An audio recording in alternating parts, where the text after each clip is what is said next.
Muy buenos días para todas las personas que hasta ahora se conectan con nosotros a esta transmisión en vivo. 30 minutos, 10 preguntas. Un espacio interactivo de la Universidad del Norte para analizar los distintos aspectos de la coyuntura generada por el aislamiento preventivo que ha generado la pandemia por el COVID. La semana pasada iniciamos con salud pública frente a la pandemia y hablemos entre padres con consejos para la crianza durante el aislamiento. Fueron las 2 sesiones del programa que están disponibles en el canal de YouTube Uninorte Académico. Recordamos que esta actividad quedará grabada y a disposición del público en nuestro canal. También será transmitida en nuestra emisora Uninorte FM Estéreo en la frecuencia 103.1 en Barranquilla y Santa Marta, mañana a las 12 del mediodía, y los podcasts se cargarán en la página web de la emisora uninorte.edu.co/emisora. Igualmente, hemos preparado una página web especial, #Yo me quedo en casa, que alimentamos constantemente con contenidos y recomendaciones de interés ideales para esta situación de emergencia sanitaria ante el COVID-19. Le damos la bienvenida a todos. La sesión de hoy es sobre quizás la segunda preocupación después de la salud más latente en el debate nacional, la economía. Lo hemos llamado economía durante y pospandemia, más dudas que certezas.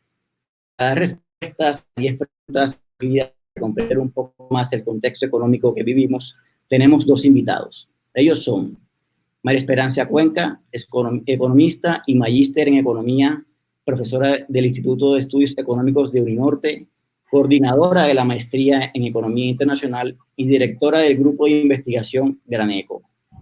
También está Yair Lombana, doctor en Economía, especialista en Relaciones Internacionales con maestría en Estudios Internacionales.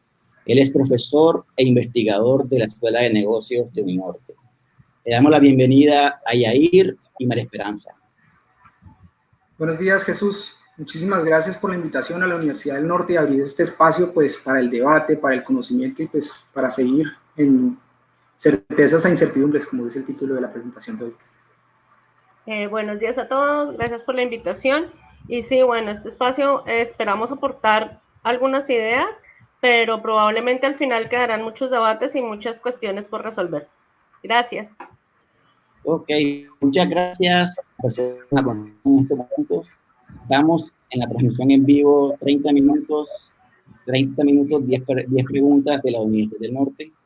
A este espacio de hoy lo hemos llamado Economía durante y pospandemia, más dudas que certezas. Y luego de la intervención de nuestros invitados, iniciamos con la sesión de preguntas que hemos recibido por nuestras redes sociales. La primera pregunta es para Yair Lombana. Yair, ¿cómo podemos entender lo que está pasando hoy en día con la economía? ¿Y por qué hablamos de más dudas que certezas en este programa? Gracias, Jesús. Bueno, realmente no existe una situación comparable a la que estamos viviendo en estos momentos. No existe parangón. Llevamos, pues digamos, en el siglo XX, podría hablarse de la crisis del 30, de la crisis de 1999, que fue la que de pronto más afectó a Colombia, porque hubo un decrecimiento del Producto Interno Bruto, en términos negativos, y lo más reciente, de pronto, la crisis financiera internacional de 2008, pero evidentemente ninguna es comparable, ¿cierto? Entonces, pues todas las respuestas que nosotros podamos tener en estos momentos para las situaciones particulares, pues nos generan dudas, ¿cierto? Certezas que tuvimos crisis anteriores, pero las dudas es que hay que afrontarlas de diferentes formas. Entonces, pues hay un problema que tenemos que resolver y pues hay una serie de actores que tienen que participar y en estos momentos pues hay el gobierno, el Banco de la República y pues los sectores y pues obviamente la sociedad civil pues tiene que empezar a participar y de alguna forma pues nosotros estamos inciertos de cómo hacerlo, ¿no? Entonces un poco esta discusión va en ese sentido, de cuál va a ser, digamos, una receta, pero una receta experimental. Bueno, María Esperanza, no sé si tengas algo más que aportar a esta pregunta sobre el contexto actual. No, totalmente de acuerdo con Yair. Creo que uno de los retos más importantes que quisiéramos nosotros es poder predecir la actividad futura, pero eso no es posible debido a que no tenemos ninguna información previa. Creo que es una situación bastante particular y que debe ser analizada no solamente por economistas, sino por muchas disciplinas para tratar de salir de esto lo mejor posible. Bueno, pero en medio de tanta incertidumbre, ¿cómo determinar qué idea es buena o cuál no? O sea, los que toman decisiones en el país hoy en día se basan en qué para saber si están actuando bien. La economía tiene una ventaja, como dijo Jair, y es que de alguna manera nosotros sí tuvimos la crisis del 30. En la crisis del 30 aparece uno de nuestros más importantes pensadores, que es Keynes, y él lo que propone es aumentar la demanda agregada. Eso sería muy bueno. Por eso, de alguna manera, eh, podemos decir que esto es un ciclo económico, que podemos estar cayendo en algún momento en la economía, pero ¿cómo se saca adelante? A través de la demanda agregada. Todos podemos hacer nuestra parte, todos podemos hacer, si el gobierno ha estado, le aumentaron su deuda pública, el Banco de la República participando, y si la gente decide a partir de sus propias posibilidades consumir, fomentamos la demanda agregada. Cuando la demanda de los productos aumenta, se generan incentivos para generar empleo, para llevar a cabo producción a nivel nacional e incluso, si es posible, llevar a cabo, digamos, transacciones virtuales importantes de futuros. Creo que la receta puede ser por el lado keynesiano. Incluso los más ortodoxos han dicho que el gobierno ha estado actuando de manera más o menos bien y que podría llegar a ser un poco más heterodoxo. Es decir, todavía tenemos espacio, el Banco de la República está calculando que nos vamos a salir un poco nos vamos a acercar al límite de la inflación de este año, pero ha sido moderado. Entonces creo que todavía hay campo de acción a través de la demanda agregada. Pues yo podría agregar de pronto, María Esperanza, el tema de los sectores, ¿no? Pues digamos que hay una demanda, evidentemente, pero entonces el cierre de la industria, el cierre de la producción es también un elemento que no tiene comparación, ¿no? O sea, estamos hablando de que existe una demanda agregada, pero que es baja, y existe una industria que no está produciendo. Entonces, esto es una situación de verdad muy paradójica, es algo único en estos momentos. Y entonces, pues, la receta es una receta combinada. Hoy apenas estamos abriendo de alguna forma algunos sectores que puedan ser, que puedan colaborar, ¿cierto? Para agregar producción a una demanda que está latente, pero pues también hay unas condiciones, como lo dijiste anteriormente, que pues requiere el concurso de otras disciplinas, ¿sí? En este caso, pues, o sea, el tema médico, pues, estaría por encima de eso, y pues tener unos protocolos necesarios para poder abrir una industria que pueda promover precisamente esa producción que logre compensar una demanda que pues es potencial, que de todas formas pues también hay que discutir hasta qué punto es potencial, porque pues no hay un tema de liquidez ahí, ¿no? Y una cosa muy importante, mantener nuestras expectativas, que esto va a funcionar, es decir, hace parte de un ciclo económico. La situación más grave que se ha dicho para Colombia es un decrecimiento entre el 2 y el 3%, que es manejable, ni siquiera alcanza a la crisis del 99. Entonces, si nosotros mantenemos unas expectativas de tal manera que pensemos que esto puede mejorar y realizamos nuestras acciones a partir de eso, aumentando nuestro consumo, digamos, favoreciendo, no sé, los domicilios de los pequeños tenderos, de nuestras propias organizaciones. En el caso de Barranquilla me parece súper claro que es una economía que depende del comercio. Entonces, si nosotros mantenemos de alguna manera el comercio funcionando, pues la economía puede funcionar al final.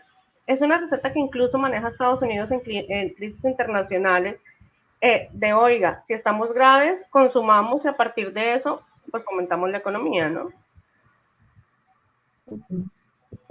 Bueno, en términos generales, ¿qué le podemos decir en este contexto? ¿Qué le podemos decir a la gente sobre este contexto crítico para la economía?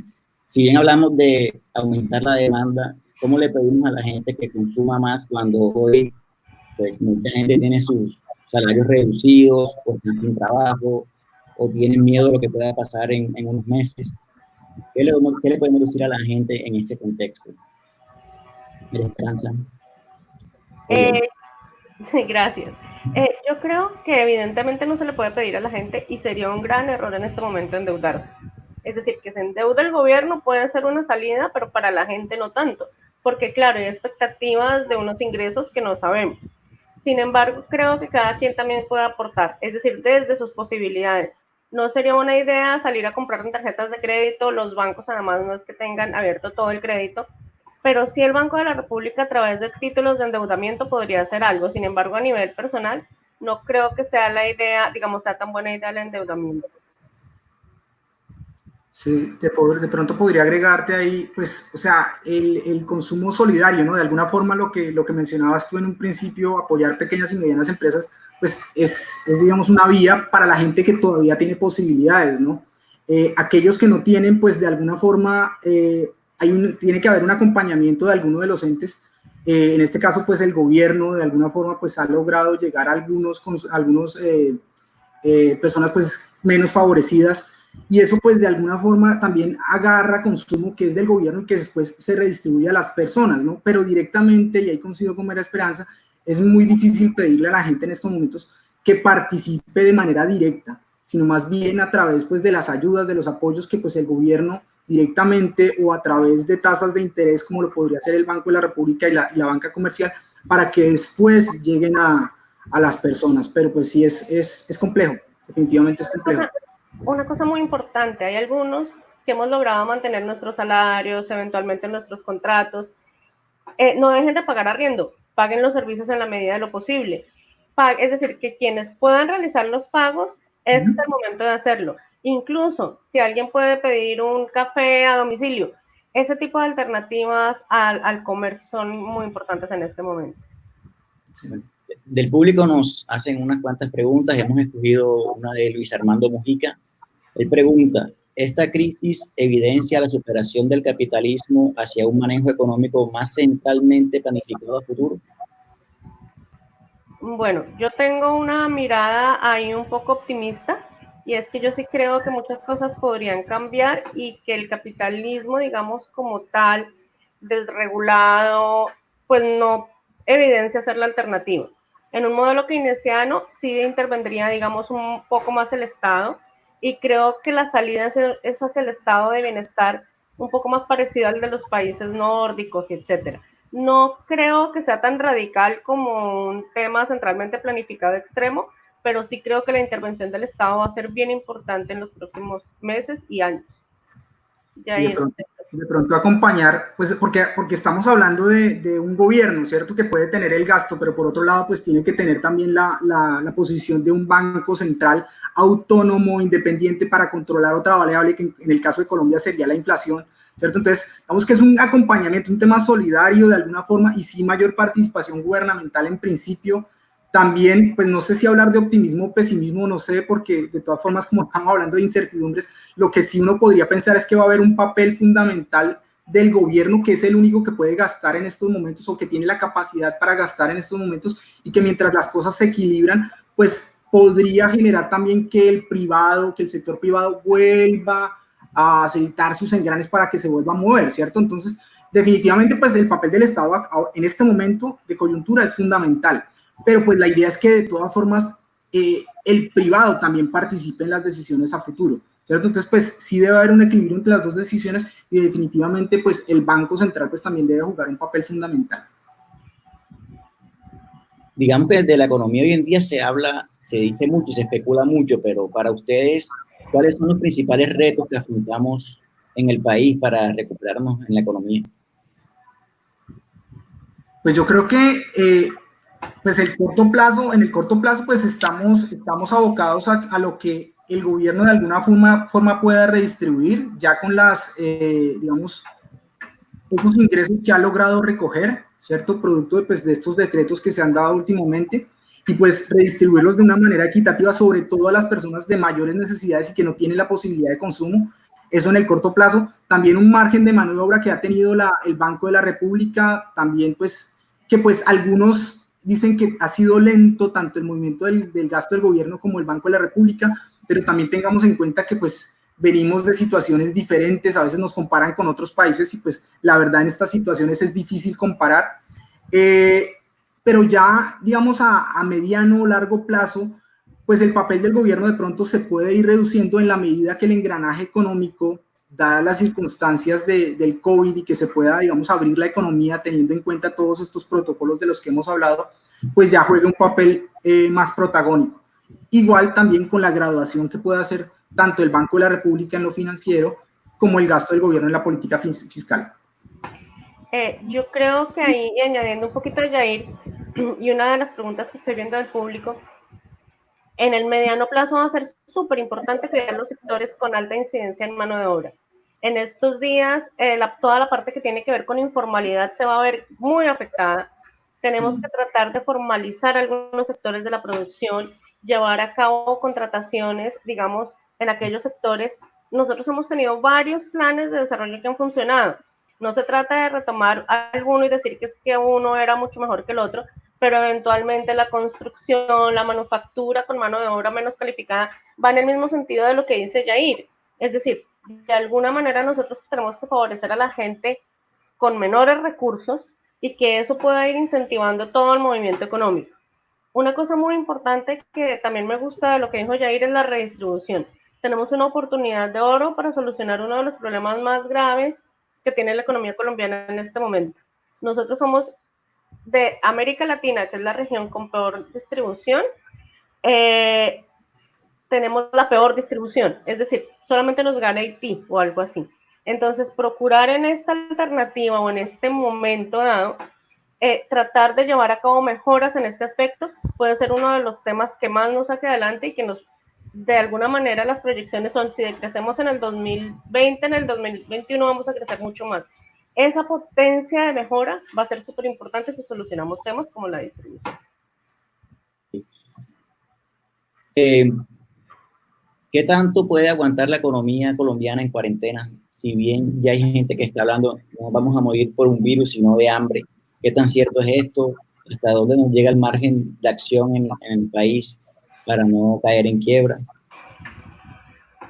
Bueno, la ANDI la semana pasada y ACOPI también creo que mandó unos comunicados respecto al nivel de liquidez que tenían las empresas para soportar pues sus acreencias, ¿no? Y en ese sentido hablaban de 11 días, estoy hablando del jueves de la semana pasada, entonces ya restemos a ese jueves de 11 días, si le pagan a todo el mundo 4 días, es decir, estamos hablando de casi una semana de liquidez que tendrían en la encuesta que se desarrolló, que es principalmente pequeñas y medianas empresas, para soportar el embate de un cierre económico, ¿cierto? Entonces estábamos hablando de una semana si le pagan a los bancos, si le pagan a los acreedores, a los proveedores, si pagan los impuestos, y esto pues obviamente, ¿a qué nos llama? Pues obviamente hay una solidaridad de las acreencias, o sea, a los proveedores no se les podría pagar, no se les podría pagar tampoco a los bancos por los créditos, no se le podría pagar pues tampoco el tema de los impuestos, ahí juega un papel fundamental lo del tema de la devolución del IVA.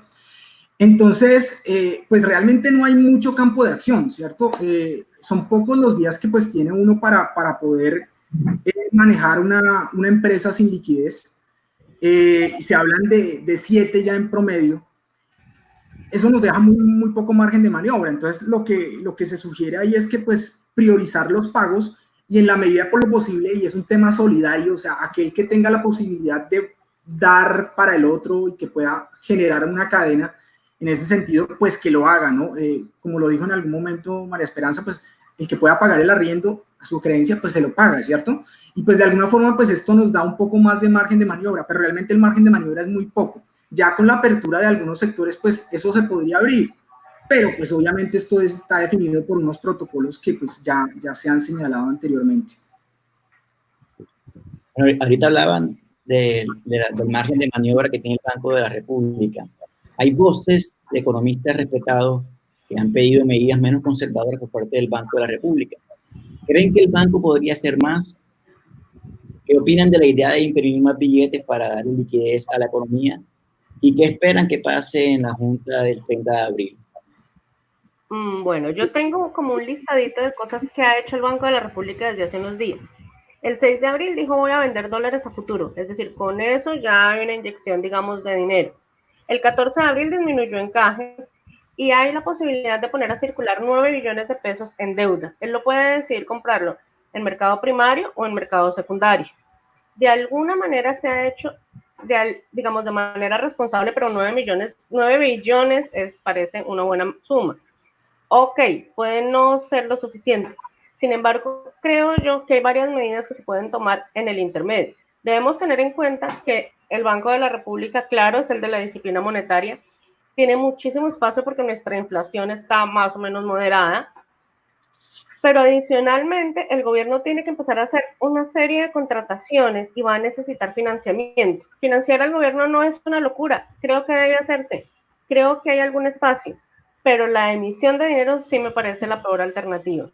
De alguna manera, además, manda una señal muy fuerte a los mercados de que somos incapaces de hacerlo de alguna otra manera. El gobierno puede emitir deuda pública que podría pagarle al Banco de la República, podría seguir con el tema de la tasa de cambio que nos ofrece un espacio grandísimo y de alguna manera, digamos, tenemos espacio antes de llegar a la emisión. En cambio, la emisión, no sé, creo que Jair está de acuerdo con mi argumento, puede mandar unas señales muy confusas al resto de los mercados.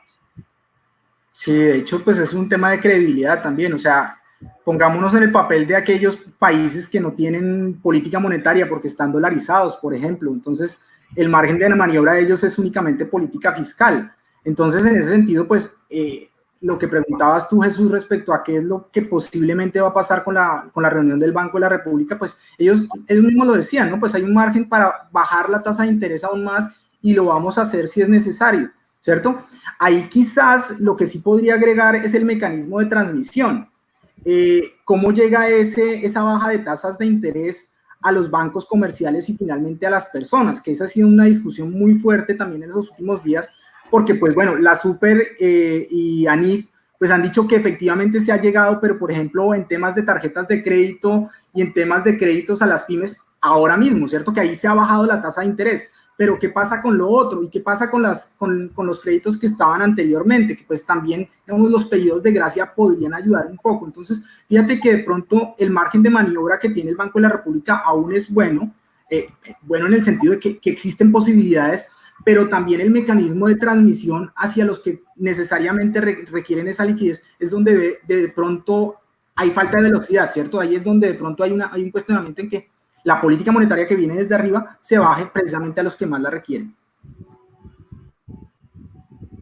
Okay, pero ¿cómo bajamos eso? ¿Qué sugieres? ¿Que a los bancos comerciales se les intervenga más, se les obligue a bajar tasas? Pues es que es el mecanismo de transmisión, si la tasa de interés se va bajando y eso pues tiene un tiempo para que llegue al banco comercial y se traduzca en mejores créditos, ¿cierto? Entonces el crédito pues tiene que estar respaldado en algo, el banco comercial debe decir, bueno, usted en estos momentos, ¿qué tiene para respaldarme ese crédito?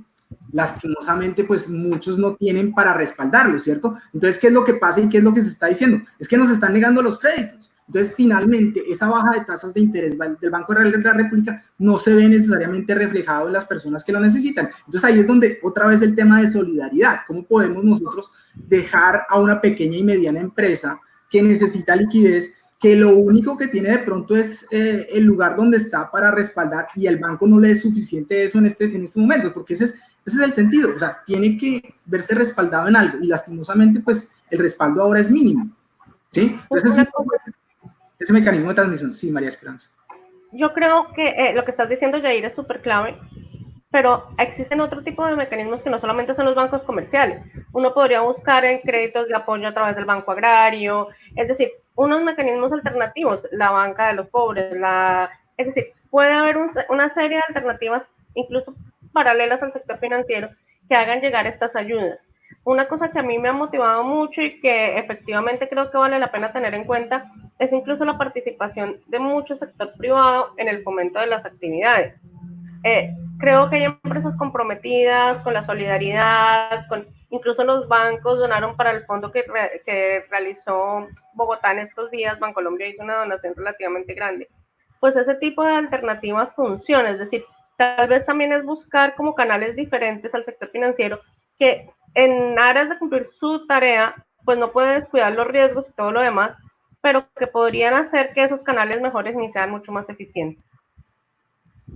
Okay, bueno, yo les pregunto esto porque ustedes pues, me plantean que el sistema financiero, los bancos comerciales, no es tan fácil la transmisión de la política monetaria, pero la decisión que se tomó en el país en principio fue ayudar a los bancos, al sector financiero, a dar liquidez a los bancos. ¿Por qué se le da liquidez a los bancos si sabemos que la transmisión de la política monetaria no es tan rápida? O sea, ¿por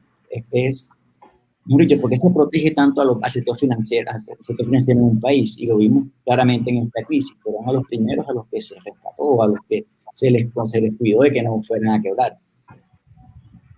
Si de pronto, pues yo no sé si la palabra adecuada sea proteger a los bancos. De todas formas, el mecanismo de transmisión a una economía formal, que eso es una parte de toda la economía de la que estamos hablando, pues es el mecanismo normal, digamos, ¿cierto? Entonces, a través de ellos es que llega a la economía formal, y pues por otro lado tienen que haber recursos a la economía informal, que es un poco lo que María Esperanza mencionaba anteriormente con otros canales, e incluso ya no política monetaria, sino política fiscal, ¿cierto? La ayuda solidaria directa, ¿cierto? Entonces ahí pues son mecanismos diferentes, pero estamos buscando como el mismo fin, ¿no? Pues por un lado pues estamos apropiando el tema de que produzcan las pequeñas y medianas empresas, y por otro lado estamos tratando de ayudar a los consumidores a que puedan consumir un poco más, ¿cierto? Y no comprando directamente ellos. O sea, lo que está haciendo de alguna forma esa política fiscal es decir, vea, aquí están los mercados, ¿cierto? O aquí hay unos bonos que van a ayudar a consumir para que puedan sobrevivir, ¿cierto? Entonces, pues no es una receta de solamente política monetaria y ayudar a los bancos, sino pues definitivamente también hay una política fiscal de ayudar directamente a las personas, y pues de alguna forma pues también a los que no están formalmente en la economía, que esa es una oportunidad, o sea, viendo la parte positiva, ¿no? O sea, también puede ser una oportunidad ya para empezar a bancarizar esa informalidad que tenemos, que igual que desigualdad es un problema que es particular a Colombia. Una cosa que me parece clave es, sí, muchos de nosotros en algún momento de nuestra vida creímos que el sector financiero es como un parásito ahí que no hace, pero ojo, el sector financiero es quien asigna los recursos dentro de la economía. Sí, estamos teniendo una crisis, pero ¿de qué magnitud queremos que sea esa crisis? Si los bancos llegan a quebrar, esa crisis se nos puede sobremagnificar y enredar mucho más, porque finalmente quienes asignan los recursos no estarían preparados. Creo que aquí el tema es, los bancos funcionan, pero además toda la economía también. Entonces miren que sí, efectivamente la primera medida fue disminuir el encaje, pero ese encaje, digamos, también puede proveer recursos al resto de la economía. Los bancos creo que van a tener que ser un poco más responsables y más diligentes eventualmente, pero combinado con política fiscal. Hay varias preguntas y varias cosas que nos pueden ayudar, es decir, una de las cosas es la confianza en el mercado. El dinero sigue siendo un valor social, sigue conteniendo algunos de los elementos que le dan confianza a la gente. Hay alguien en nuestro chat que dice, mire, la banca es el sector que le da confianza al crédito. Eso es muy importante. Y mantener esa confianza y ese ritmo en la economía permite agilizar el resto de procesos. Es un catalizador de los procesos fiscales y del resto. Entonces, digamos que había que mantenerlos sanitos para poder intervenir de manera mucho más fácil. Y creo que sí, parte del resultado estará en la política social, en cuanto el gobierno esté dispuesto a llegar a esas personas que más lo necesitan. Okay. Bueno, saludamos a los 47 personas conectadas en este momento y vamos a leer una pregunta del público. La hace Marbo 14 YT. ¿Podría ser esta crisis una posible ruptura en el sistema capitalista de producción y distribución de la riqueza? ¿Qué hacer después de esto? Sí, esto creo que pues lo hemos contestado de alguna forma anteriormente con el tema de que pues es una oportunidad precisamente para mirar cuál es la capacidad de un gobierno para poder ordenar las cosas. De hecho, hay una discusión muy fuerte sobre la teoría moderna monetaria, que pues dice que de pronto el papel del gobierno puede ser un poco más pues categórico, ¿sí? Más importante. Definitivamente es un tema de volver a conversar, ¿no? O sea, nosotros estamos en una coyuntura en donde necesariamente el gobierno pues tiene que jugar un papel fundamental. A mediano o largo plazo, como lo dije anteriormente, es posible que el sector privado vuelva a surgir, digamos, para ser ese motivador de la economía, pero definitivamente pues tiene que haber un control. O sea, dadas estas incertidumbres que se nos presenta, pues y sin comparación a ninguna crisis anterior, o sea, yo creo que definitivamente sí va a haber una reconversión y sobre todo una necesidad de que el gobierno pues juega un papel fundamental. De todas formas, es una respuesta incierta, ¿no? Es un poco el... Cuando estábamos preparando este debate, y esto se lo cuento más bien a la gente que está alrededor, una de las preguntas que nos hacían era, bueno, ¿y ustedes qué pueden predecir? No, en este momento podríamos predecir mejor con un tarot y una bolita de cristal. No sabemos hacia dónde va. La teoría nos da algunas herramientas, sí, tenemos nuestro modelo keynesiano, la intervención del Estado, el manejo muy responsable que se le ha dado a la política monetaria, puede ser en este momento uno de los pilares fundamentales. ¿Que habrá que cambiar algunas cosas? Probablemente sí. ¿Que el sistema se tendrá que reformar y que el Estado tendrá que intervenir en la economía un poco más? Parecería que hacia allá internacionalmente vamos. Tenemos algunas amenazas. Venezuela, la parte de que Ecuador no puede reaccionar tan rápido por su dolarización, pero todos esos retos podemos asumirlos en la medida en que, digamos, vamos avanzando y vamos protegiendo nuestra economía. Muchas gracias por su participación. Con esta última intervención finalizamos la transmisión en vivo. Agradecemos a quienes nos acompañaron en estos 30 minutos y que estuvieron con nosotros. Les recuerdo que nos acompañaron María Esperanza Cuenca, coordinadora de la Maestría en Economía Internacional y profesora del Instituto de Estudios Económicos de la Universidad del Norte, y Yair Lombana, profesor e investigador de la Escuela de Negocios de la Universidad del Norte. Este programa y todos los en vivo que estamos desarrollando quedan a disposición del público en nuestro canal de YouTube Uninorte Académico, y también podrán escucharlo en nuestra emisora Uninorte FM Estéreo en la frecuencia 103.1 en Barranquilla y Santa Marta, mañana a las 12 del mediodía. Además, los podcasts se cargarán en la página web de la emisora, uninorte.edu.co/emisora. Igualmente, los invitamos a visitar la página web especial #Yo me quedo en casa, que alimentamos constantemente con contenidos y recomendaciones de interés ideales para esta situación de emergencia sanitaria frente al COVID-19. Muchas gracias a María Esperanza y a Yair. A ustedes los invitamos a que mañana se conecten al programa Violencia Intrafamiliar, cómo identificar los que tendrá de invitados a las profesoras Dani Iglesias, doctora en Psicología Clínica, y María Maris, doctora en Psicología. Ellas conversarán con Giselle Torres, coordinadora de comunicaciones de posgrado de la División de Humanidades. Muchas gracias a todos por acompañarnos. Gracias. Muchas gracias a ustedes. Muchas gracias. Gracias.